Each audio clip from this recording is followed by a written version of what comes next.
Saat indah ku berhadapan denganmu,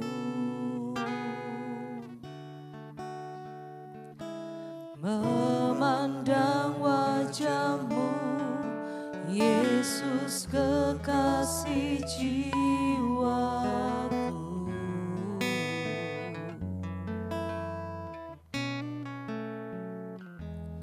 Bawa daku erat dalam pelukanmu,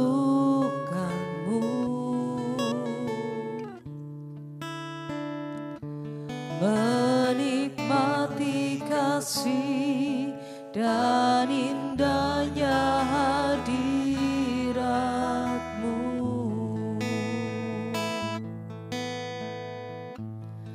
Hadiratmu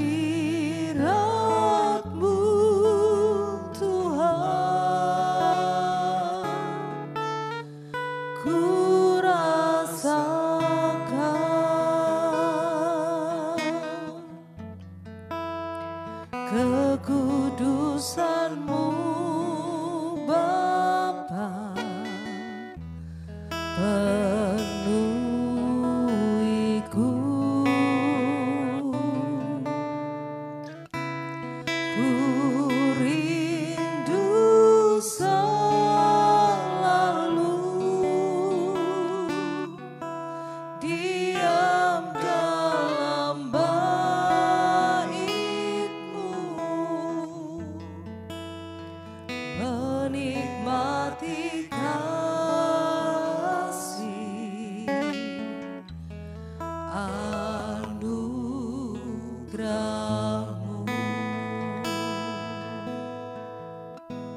kekudusan-Mu Bapa, penuhiku.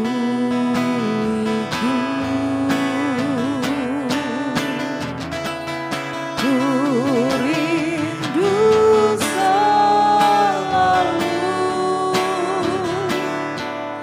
diam dalam bait-Mu, menikmati kasih anugerah-Mu, menikmati kasih anugerah-Mu, menikmati kasih anugerah-Mu.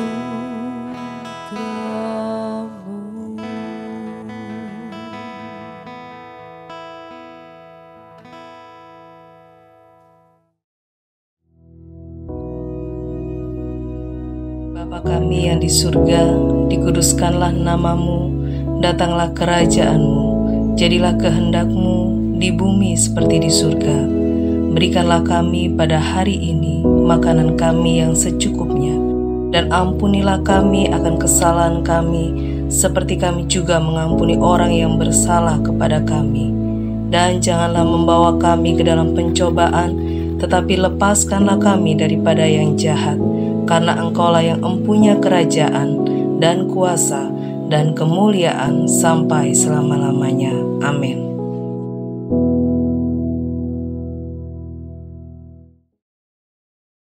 Haleluya, puji nama Tuhan, saudara sekalian. Mari pagi hari ini kita belajar kembali mengenai bagaimana bisa menjadi seorang yang fulfilling divine destiny. Untuk itu mari pagi hari ini saya ajak saudara sekalian membaca di dalam Ayub pasal yang pertama, mulai ayat yang pertama. Ada seorang laki-laki di tanah Uz bernama Ayub. Orang itu saleh dan jujur, ia takut akan Allah dan menjauhi kejahatan. Ia mendapat 7 anak laki-laki dan 3 anak perempuan. Ia memiliki 7.000 ekor kambing domba, 3.000 ekor unta, 500 pasang lembu, 500 keledai betina, dan budak-budak dalam jumlah yang sangat besar, sehingga orang itu adalah yang terkaya dari semua orang di sebelah timur. Nah, sampai di sini pembacaan kita, ya. Saudara sekalian, di sini kita melihat ada seorang yang bernama Ayub, dan dia diberkati Tuhan luar biasa. Dia bahkan disebut terkaya di sebelah timur. Dia punya harta benda yang berlimpah-limpah. 7.000 kambing domba, 3.000 unta, 500 pasang lembu, keledai, dan sebagainya, juga hamba-hamba yang banyak, dan sebagainya. Tapi kemudian kita lihat berikutnya bagaimana semua yang dimiliki Ayub itu ludes dalam waktu yang sangat singkat dan bisa dikatakan hampir bersamaan. Ya, itu bisa kita lihat dalam pasal 1 ayat yang ke-13. Pada suatu hari, ketika anak-anaknya yang lelaki dan yang perempuan makan-makan dan minum anggur di rumah saudara mereka yang sulung, datanglah seorang pesuruh kepada Ayub dan berkata, sedang lembu sapi membajak dan keledai-keledai betina makan rumput di sebelahnya, datanglah orang-orang Sheba menyerang dan merampasnya serta memukul penjaganya dengan mata pedang. Hanya aku sendiri yang luput, sehingga dapat memberitahukan hal itu kepada Tuhan. Ya. Kemudian berikutnya, Sementara orang itu berbicara, datanglah orang lain dan berkata, api telah menyambar dari langit dan membakar serta memakan habis kambing domba dan penjaga-penjaga, hanya aku sendiri yang luput, sehingga dapat memberitahukan hal itu kepada Tuhan. Sementara orang itu berbicara, datanglah orang lain dan berkata, orang-orang Kasdim membentuk 3 pasukan, lalu menyerbu onta-onta dan merampasnya serta memukul penjaganya dengan mata pedang. Sehingga aku sendiri yang luput, sehingga dapat memberitahukan hal itu kepada Tuhan. Sementara orang itu berbicara, datanglah orang lain dan berkata, anak-anak Tuhan yang lelaki dan perempuan sedang makan-makan dan minum anggur di rumah saudara mereka yang sulung. Maka tiba-tiba angin ribut bertiup dari seberang padang gurun. Rumah itu dilandanya pada 4 penjurunya dan roboh menimpa orang-orang muda itu, sehingga mereka mati. Hanya aku sendiri yang luput, sehingga dapat memberitahukan hal itu kepada Tuhan. Nah, sampai di sini pembacaan kita, ya. Tadi dikatakan Ayub memiliki harta benda yang sangat berlimpah-limpah. Tapi dalam sekejap ludes begitu saja. Nah, lalu pertanyaannya, mengapa itu bisa terjadi demikian? Maka manusia coba membuat suatu kesimpulan dari peristiwa Ayub ini. Dan coba membuat suatu opini, pendapat. Mereka akan mengatakan, ya, memang ini sudah takdir. Tapi di dalam Yesus tidak ada takdir. Di dalam Yesus tidak ada nasib. Di dalam Yesus yang ada adalah divine destiny, rencana Allah yang membawa kepada hari depan yang penuh harapan.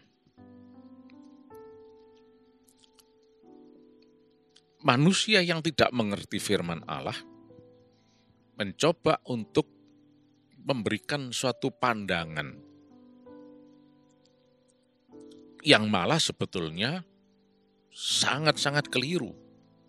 Tidak sesuai dengan apa yang Alkitab ungkapkan. Lalu ada yang mengatakan, ya ini cobaan dari Tuhan lah, dan sebagainya. Semuanya itu keliru. Inilah yang disebut sebagai divine destiny. Yaitu bahwa Tuhan mempunyai rencana yang baik.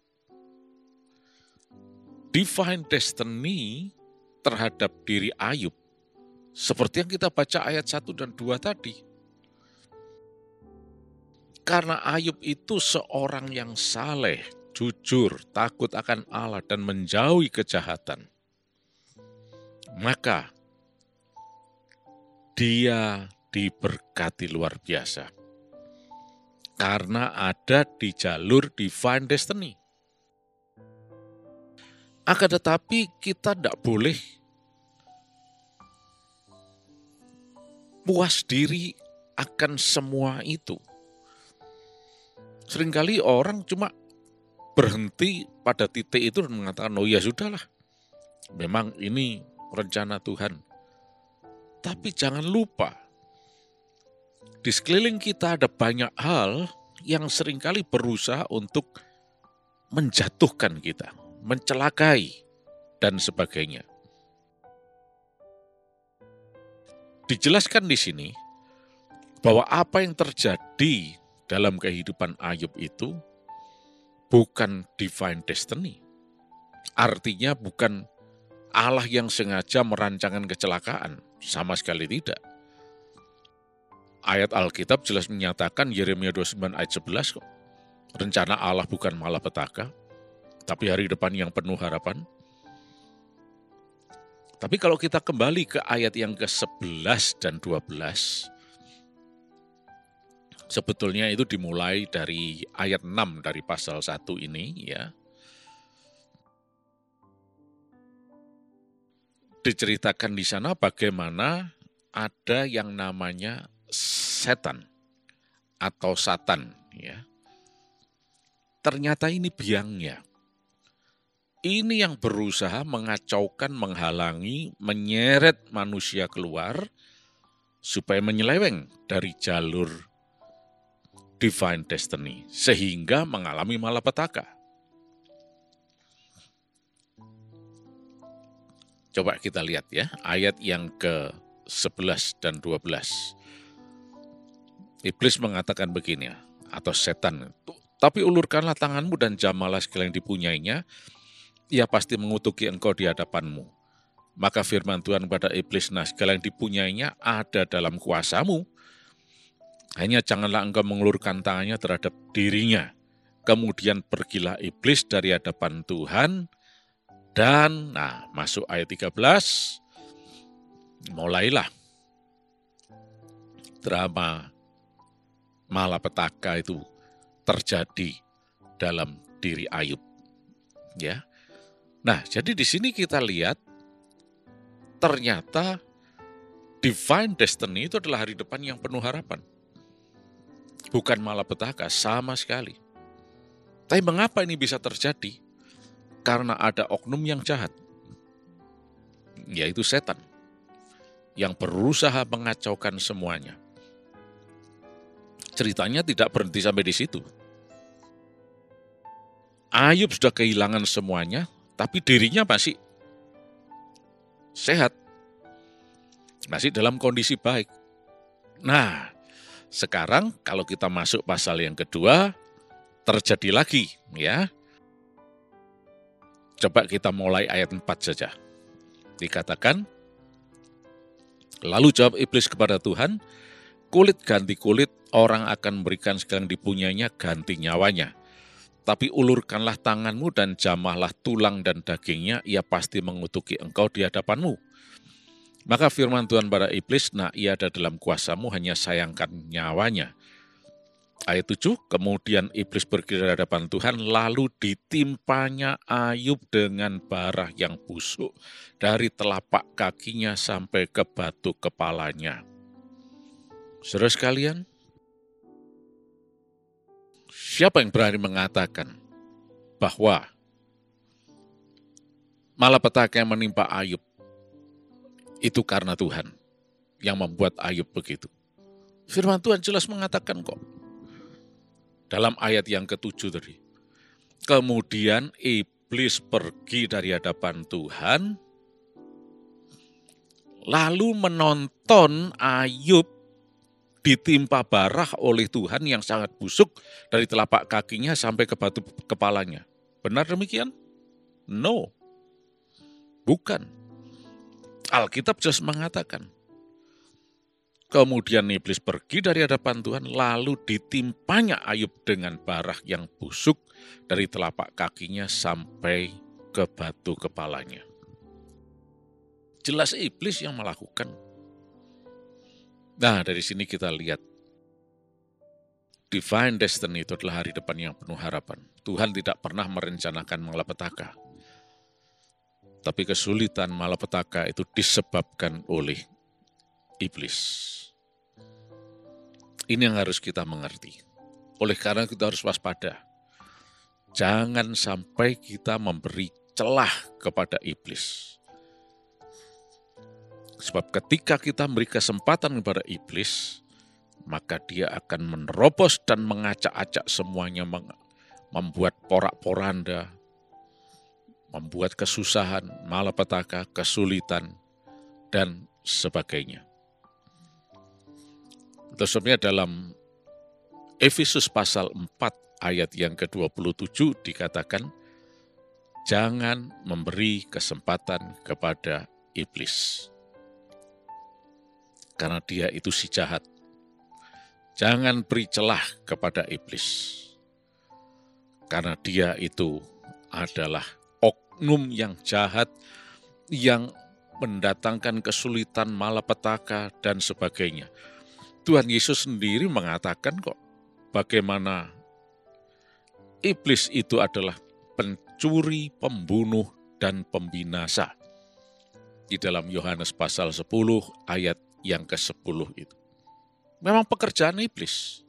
Mencuri, membunuh, membinasakan, mengacau, mendatangkan malapetaka, kesulitan, dan sebagainya. Tapi Yesus, Sang Pemberi kehidupan,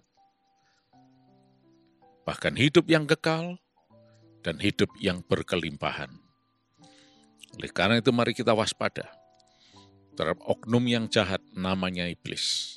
Jangan pernah memberi kesempatan kepada iblis untuk mengacak-acak, untuk mengacau, ataupun untuk menyeret keluar kita dari divine destiny ini. Tetaplah berada di jalur divine destiny, karena di situ ada hari depan yang penuh harapan. Terima kasih Yesus, berkat-Mu dilimpahkan atas setiap orang di tempat ini. Mujizat-Mu dinyatakan sepanjang hari ini kami sehat, kami diberkati berkelimpahan. Tuhan buat kami berhasil dan berkemenangan. Nama Yesus dipermuliakan. Kuasa darah Yesus akan menjadi tanda perlindungan dalam kehidupan kami, dan si jahat tidak bisa menyentuhnya. Dalam nama Yesus Kristus, haleluya, amin.